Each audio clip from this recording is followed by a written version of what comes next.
Okay, hello, this is Dee from the Fishing Gardener, coming to show you some of our trees, and as far as our stone fruit trees, that this side right here, this whole area, let me go ahead and step back. So this whole area, this area is our stone fruit. I call this my winterized side. The reason why I call, look at those persimmons, they're almost ready. And the reason why I call this my winter side of my fruit garden is because I don't try to protect any of these trees here because they don't need protection, right? They actually need chill hours. And when I told you I got this, when I went and brought this sunracer nectarine, it was a stick. I mean, it was no bigger than this. And at no time at all, look at it. So that's that. We got the Santa Rosa plum. Get that. And we shape them a certain way because we want all of our trees to go up. Pineapple, pear. So we don't want none of the trees to be on the ground. I want to have that clearance because I do not like snakes. Uh-oh, y'all. Look at this right here. Go ahead and grab that right there. Look at that fig. Okay, so I do not like snakes, and they don't bother me. I won't bother them. But I don't like trees. I don't like the leaves to be close to the ground. I don't want the fruits to be hanging on the ground. I prefer them up, and then we'll have a cutoff. Because what we want ours to do is bush out and spread out versus going straight all the way up or hanging on the ground. So if you notice, right there, Scarlet Beauty. You see that's how we shape them.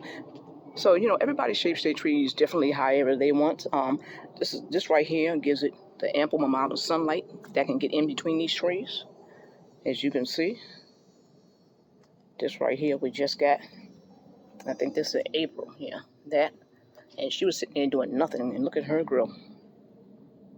So yeah, you'll notice the pattern with our trees. With our trees, we actually want them to go up like and out.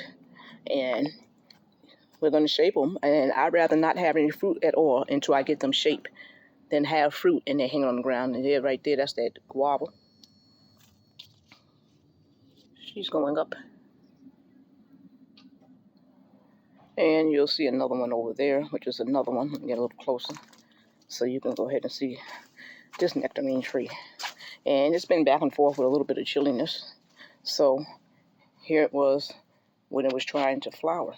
So we know that's not going to bring no fruits right now, but sometimes the trees get confused with the weather changing.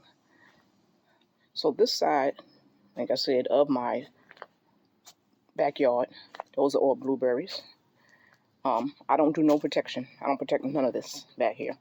So that makes it a lot easier. Matter of fact, I actually have less protection plants that fruit trees that I need to protect, this year than I had last year. And as you can see, that persimmon, they grow basically branchy and wispy, but we still want it open up. And these are Fuju. This one actually hasn't did much growing, so maybe next year. So that's the persimmon she is. This is our oldest persimmon. She's a Fuju. And again, you'll see the way we're shaping it and going up, and you'll see that. And I mean, just for me, everybody's different. For me, when it comes to protecting any tree that needs to be protected, it's a lot easier for me to go ahead and wrap something around this long trunk right here than try to, something that's on the ground. And yeah, that's it. But as far as and that's even though it's a mango tree, that I do have to protect. But I didn't protect it last year, and it actually made it because it was in this big pot, and I was trying to figure out how to protect it. But then the cold came, and it took it. So yeah, as far as the trees we got to try to protect that we don't have to protect, that's on this side of my yard. So that's what I call like easy gardening. I want to be able to come out here, do the minimum as possible, but have healthy trees.